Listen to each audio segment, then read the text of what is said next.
having far more fun. These are Formula One's most awkward and funniest moments. My dad did that once to a mechanic with a fork. Let's start with one of the most legendary glowdowns in F1 marketing history, McLaren Honda 2.0. The car? Awful. The results? Worse. So what did McLaren do? The MP431 was a disaster. Heavy, bad looking, and powered by a Honda engine that seemed hell-bent on self-destruction. Jensen, back off. We're going to retire the car. Donkey. Jensen Button, what's happened to your front right wheel? Yeah, we got a failure, guys. That is Fernando Alonso out of the Spanish Grand Prix.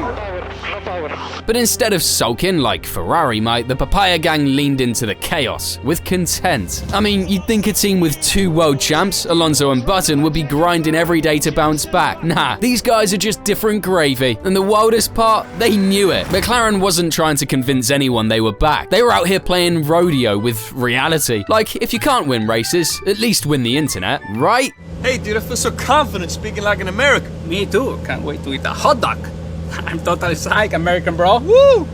Yeehaw! Yeah! Yeehaw! What the fuck am I watching? The awkward accent, the cowboy hats, the whole thing was so cringe. It looped back into genius. Part of me even wonders if that ad was Ron Dennis's final act before leaving. Car's trash, boys. Time to make Fernando say hot dog. Wild decision. However, it's not like we haven't seen these two being weird before. Let's start with the Spaniard. This is a guy who casually hit the griddy on TikTok like it was completely normal behavior for a 40-year-old elite athlete. Look around, stay low, make sure they don't see.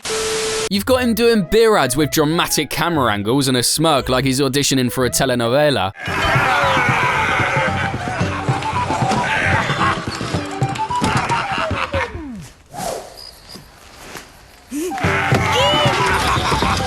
Buckler 00, el poder del sabor. And of course, reading about the Roman Empire, like every man apparently does 3 times a week. And then there's Button, chill, stylish, composed under pressure, until you put a camera in front of him and ask him to sell you financial products. The Santander student account with free student rail card.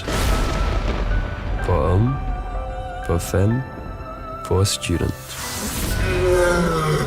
Oh, and in the middle of the chaos, who always pops up out of nowhere? Mika frickin' Hakkinen. Yep, you heard that right. And this guy wasn't just in one ad. Nah, he was on some Stan Lee type beat, showing up randomly like an Easter egg. Indonesian Johnny Walker ad? Mika again. Luxury car ad? Mika. A fucking Mercedes Red Bull collab ad? Mika is there too. Dude was everywhere except the grid. But despite all that track show, let's not pretend this team was even remotely close to a bounce back. They ended the year P6 in the Constructors with 76 points. Alonso got P10 with 54, Button P15 with just 21, and poor Stoffel Van Dorn picked up 1 sympathy point from his debut in Bahrain after Nando's little crash in Australia.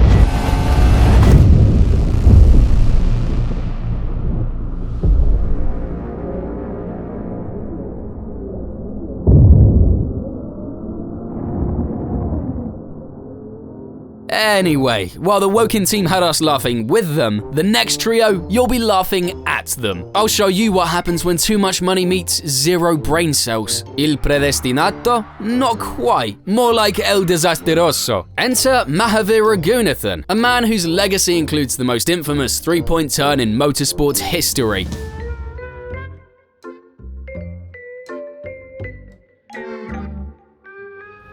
That's not a flex. This wasn't Formula 2. This was a driving test, and he failed it in high definition.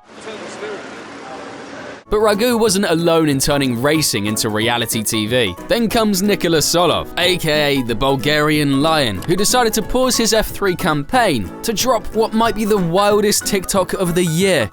Sexy girl say she want to give me head. When my pussy turn red. Bro, just watch it. You've got this guy, rising star, part of the Alpine Academy, dancing and mouthing along to lyrics that go, when my pussy turn red. Like, why? And to complete the arc, he crashes into Alex Dunn right after, just to seal the clown stamp for the weekend. Pulls over, and he was weaving in front of him, and Nikola Solov shoves him straight into the barriers. And just when you think it can't get worse, enter Yuri Vips. His crime? Hating Django. That nigga there. That entire scene, that's the perfect metaphor, because during a Twitch stream, my guy literally drops the N-word with the confidence of someone ordering fries. Oh, I cracked them. Oh my god. Oh, yeah. Yuri. Yeah. And of course, the PR machine kicked in instantly. Step 1, post the apology, Instagram Notes app, classic. Step 2, look sad in a photo with a dog. Didn't happen, but you know someone suggested it. Step 3, mention charity, still pending. Step 4, go quiet and pretend it never happened. Check. Step 5, wait for another driver to screw up and shift the spotlight. Done. At the same time, I'm not here to make friends, I'm here to win. Step 6, quietly relocate to IndyCar. Yep, that's real. The truth is, all of these guys had real chances, seats, sponsors, and teams backing them, but what did they do? Turned it into shambles. And sure, everyone makes mistakes, but these weren't just L's. They were highlight reel fails you'd show in a masterclass titled How to Waste Privilege in Motorsports. Because if this segment proves anything, it's that money can buy you a seat, but it can't stop you from fumbling it. Anyway, enough of the junior chaos. Let's move on to someone with 200 plus race starts, who still crashes like he just installed F123. Oh no! It's just touched the grass on the way in. A name that divides opinions. Sergio Checo Perez!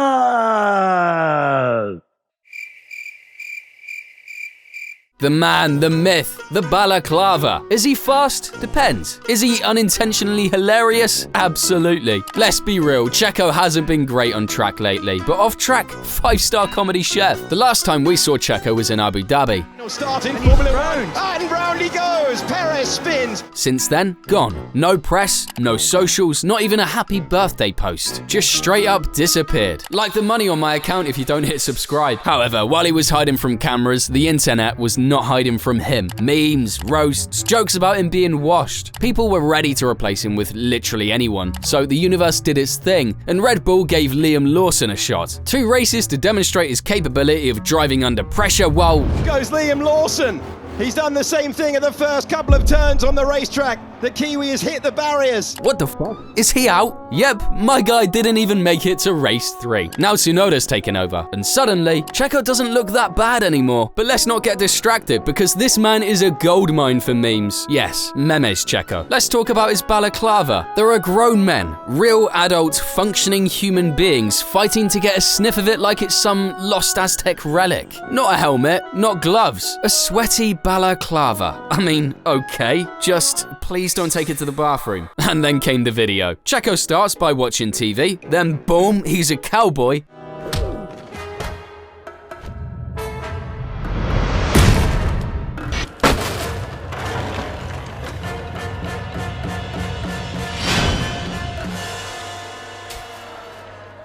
Then a ninja.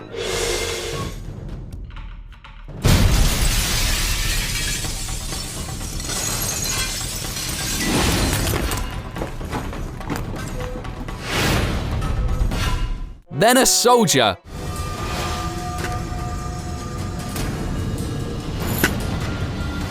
Then poof, vanishes in a smoke bomb like Naruto. What was the goal of this ad?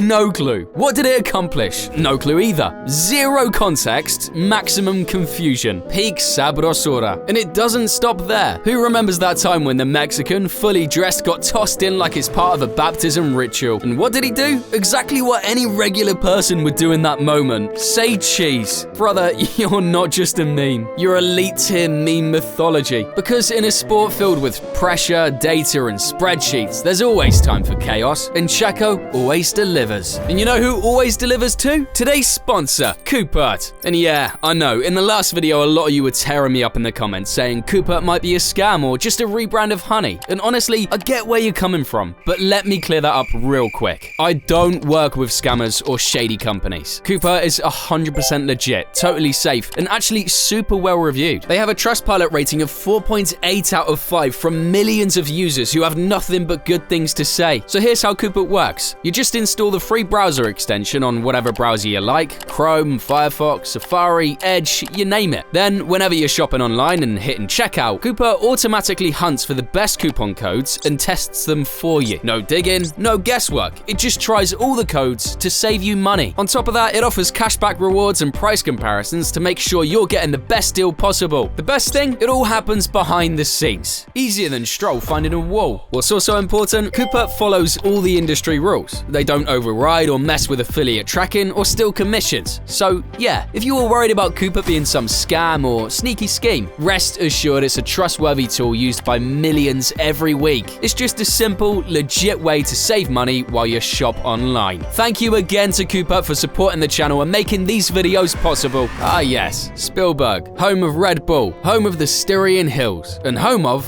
whatever this was. Everything started like a normal race weekend in Austria. Cars on track, fans in Lederhosen, cowbells ringing. Ocon probably already planning how to ruin Alonso's race. Then came the pre-race entertainment. You know how F1 always tries to spice things up before lights out? This time, they brought in a guy named Issa Kaufman, aka Jetpack Jesus. A man in a full flight suit, strapped to a literal jet engine, ready to fly through the sky, feeling like a bug. And for a second, it was majestic. He takes off, he soars, the crowd's cheering, the vibes are immaculate. And then, dude nosedives straight into the asphalt.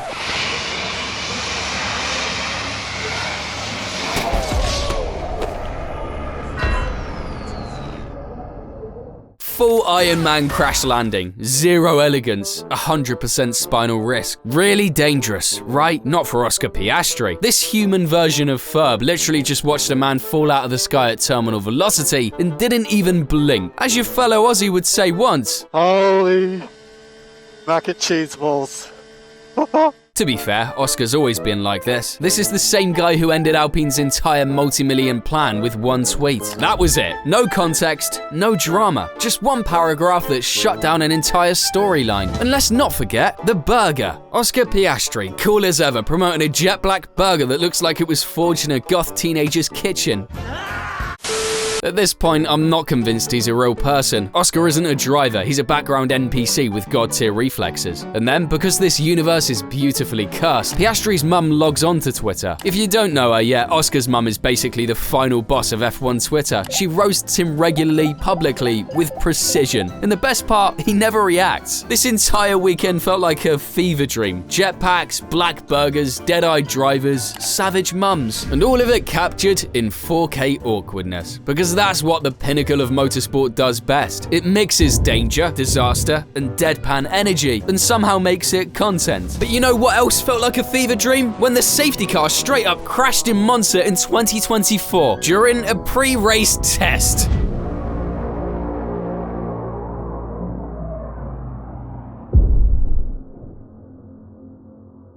Like, man, you're supposed to be the responsible one. You're a freestyle rapper. Have you got any rap for us today on Formula One? I have no rap today, I'm sorry. Who are you supporting in the race? I can do that because I did. Imagine walking into a crowd of celebrities, mic in hand, good vibes in your heart, and then getting full body blocked like you tried to sneak into the Met Gala with flip-flops. And then imagine it happens every single race weekend. Welcome to Brundle's Grid Walk, the place where DJ Khaled shows up, doesn't know what sport he's in, and somehow gets treated better than the guy with the mic. Martin Brundle, Sky F1. Everything good? We in Miami. This is my home. The best city in the world, and the whole world is here for this beautiful event. F1, family, fun, good energy, superstars, icons. They didn't want us here at F1, but what? God did. God did. That's right. Yeah, me neither, Martin. See, doing Brundle's job is like being a mall Santa, except the kids hate you, the parents are security guards, and someone replaced the candy canes with legal threats. But what does he do? He delivers, because someone has to. Let's start in Singapore. And no, not the race. I'm talking about the moment bro walked up to Christian Horner with the calmest energy ever and hit him with, "Shame you're too old to have driven here, really." I am too old to have driven here, but you would have liked it. Yeah. Shame you wasn't fast enough to get to Formula One. Damn! Excuse me? That wasn't an interview. That was a drive-by. Horner smiled like it didn't hurt, but deep down, you know he felt it. Now we teleport to Suzuka. Martin spots Felipe Nasser, heads over for a quick interview, but just as he's closing in, a Globo reporter appears, clearly gunning for the same target. She's moving with intent, full send. You can tell she really wanted to speak to her fellow Brazilian, but Martin's got racecraft. He picks up the pace, slides in just before she does, and gets the mic in first. No contact, no drama, just a textbook move. Okay, good luck. There's a lady here who thought she was going to outbreak me. No chance. However, right when you think, okay, surely it can't get weirder than this, it can. Welcome to the US. Brundle sees Bernie Ecclestone. No big deal, points him out mid-walk and casually says, We saw Bridgestone having tyres fail in Barcelona with the safety car situation.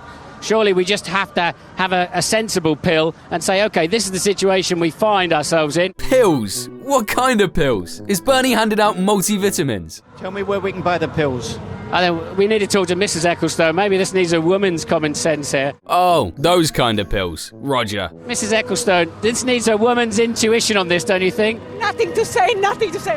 I think maybe you should have had something to say and give him a jolly good slapping. You what? Classic Brundle. At this point, he's not doing interviews. He's creating law. And then just to make sure our brains never recover, we get Ozzy Osbourne. The Brit walks up, asks a simple question, and Ozzy responds with, I don't even know. Ozzy, British TV, good to see you. Good to see you here. Sharon had some good news this week, I hear. Yeah,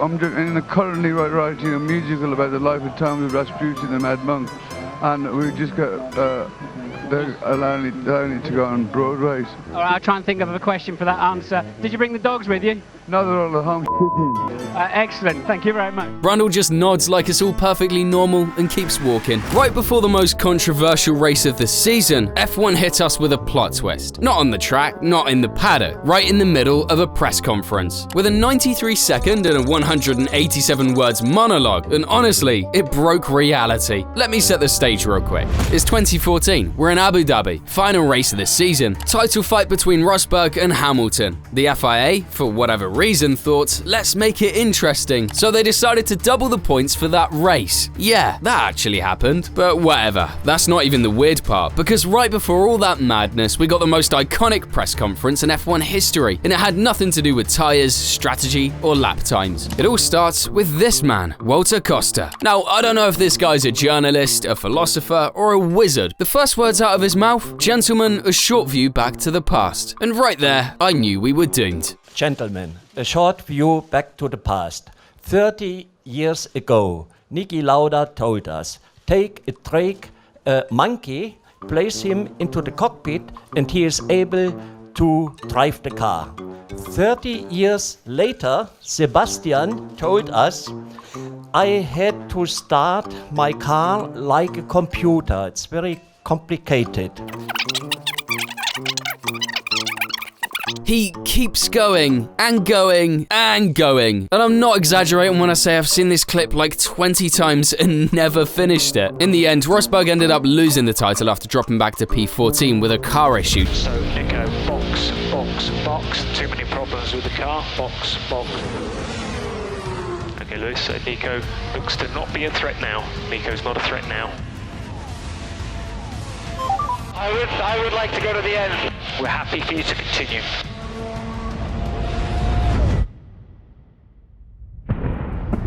It's Lewis Hamilton, champion of the world in 2014. This time, it's hammer time. So the double points rule didn't even matter. Imagine building all that hype just for Hamilton to smoke the field anyway. Classic. Walter didn't ask a question, he launched a spell. Of course, we can't stay curious for too long. I mean, this is F1. Have you ever peed in the car? No. Oh, come on, elaborate. I have once. That's an exclusive, Russ. Sweat? Pee? Who knows? Well, I don't blame him. I'm not even sure I could hold it in. But hey, one day you're deep diving into pee talk, and the next, you're watching Mark Webber sell milk like it's a performance enhancer. I'm a Canberra milk kid. From the time that I was old enough, my mum would pour a great big cup. At 6 then I've been drinking. It keeps my mind a thinking.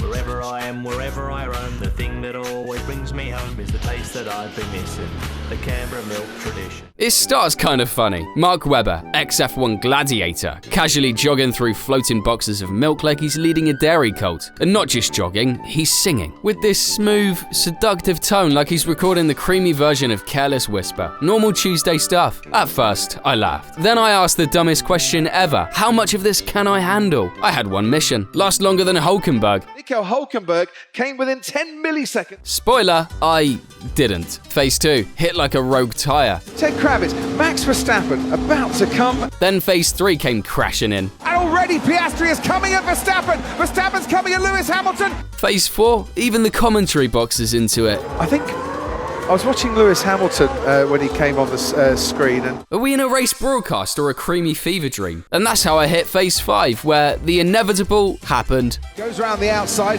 down towards turn 9 we go. Stroll is edging. At this point, I paused the video and just stared at my reflection. This wasn't a milk ad anymore. It was a personality test, and I failed. But somehow, still made it to the end. Barely breathing, spirit broken, brain permanently lactose-pilled. And yet, the ad lives on. What was meant to sell milk became a cultural reset. Every Aussie knows it, because deep down, we all believe in Milky Webber. Now picture being left at a gas station by your dad and thanking him after winning races. Yeah, Project Verstappen is next, and it gets dark real fast. A world champion. 2021, Max Verstappen, for the first time ever, is champion of the world. Max Verstappen wins the Abu Dhabi Grand Prix to take his 15th win of the 2022 season. Verstappen wins the Mexican Grand Prix. Cold-blooded machine, occasional accidental therapy patient, and the only guy who drops childhood trauma into interviews like he's talking tire strategy. Max Verstappen's origin story? Man, where do you even start? Most kids grow up riding bikes or trading Pokemon cards. Max, he was dodging emotional grenades while grinding quali laps in cars. And then there's this gem.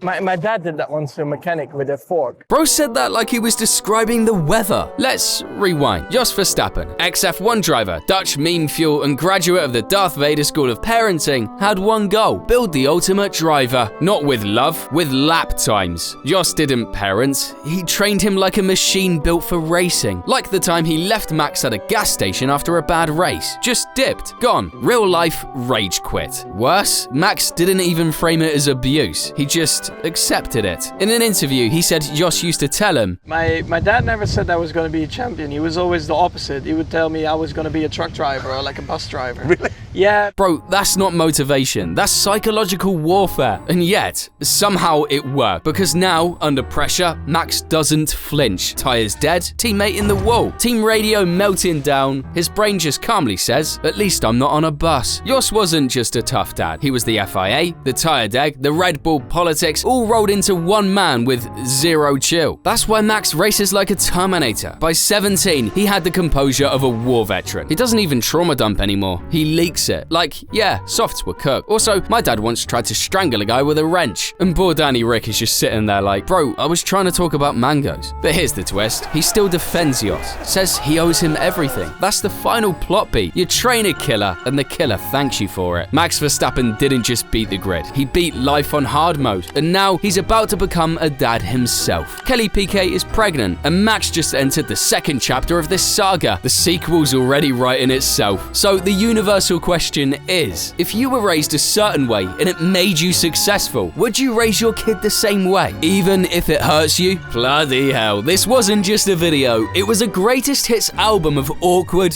funny, and downright cursed F1 moments. Which one was your favorite? Did I miss any other good ones? Let me know in the comments. And if you really enjoyed this video, you should check this one out for some savage moments from our favorite drivers. As always, thanks for watching this meme museum and stay until the end. See you next time.